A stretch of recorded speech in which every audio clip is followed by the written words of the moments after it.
really won this race. Well, Harrison Burton captured Wood Brother Racing's 100th victory today at Daytona with the Coke Zero Sugar 400 victory. Parker Retzlaff gave him an extra good push on that final overtime restart, and Harrison Burton got out in front of the field. All he had to do at this point was block the advances from the 8. The 8 goes high. Burton blocks. The 8 goes low. Burton blocks, but there's contact made with the back bumper of Burton and the front bumper of Kyle Busch.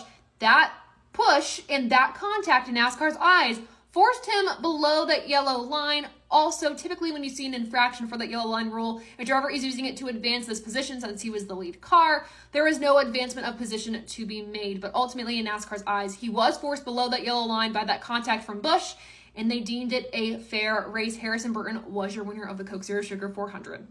Flips at Daytona are nothing new, but it's scary every time it happens. That was definitely the case for Josh Berry when he went for one hell of a ride during the Coke Zero Sugar 400. Coming to the white flag before the overtime at restart, Kyle Busch gave a massive push to the bumper of Austin Cindric that went wrong. Cindric went sideways, and so did Josh Berry, but the number 4 is the one that flipped on its roof and then went nose first into the inside wall. It was definitely a relief to see Josh Berry get out of the car, give a thumbs up. He was released from the infield care center, and he is okay. Heading into this race to try to prevent something like this, NASCAR made it mandatory for all Cup cars to have a right side rear window air deflector, aka a shark fin, matching the one on the left side rear window. They added this following the analysis of the Corey LaJoie flip at Michigan to hopefully keep these cars on the ground.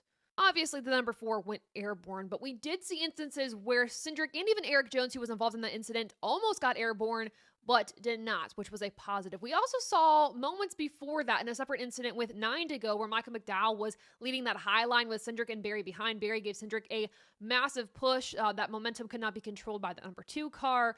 Got into McDowell, spun him, and he basically just clobbered the nose of Joey Logano and almost did a barrel roll himself, getting part of the car in the air when they connected with the number 22. But luckily, Michael McDowell's car did not flip, totally rotate in any way, which was really good.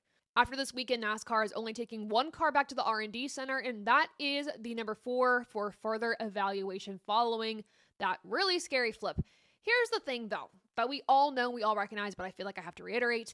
Flips are inevitable in this sport. It's a product of going fast. They're not a welcome sight, but it's the nature of the beast, and we can't stop physics from doing what physics is gonna do naturally, but we can try our best to keep these cars safe, which I think NASCAR's done an excellent job with the Gen 7 car, elevating it every single time we have an incident to make sure that these cars are as safe as they could possibly be for these drivers. We can also continue to test these cars after incidents like this, which is what they're doing with Josh Berry's car, to see if there's any way to make these cars more aerodynamically sound to prevent or at least lessen the impact of a flip or a crash or something like that to keep these cars on all 4 tires. So back-to-back races, Michigan to Daytona, we've seen cars flip. And of course, with recency bias, we're going to be talking about this storyline quite a bit.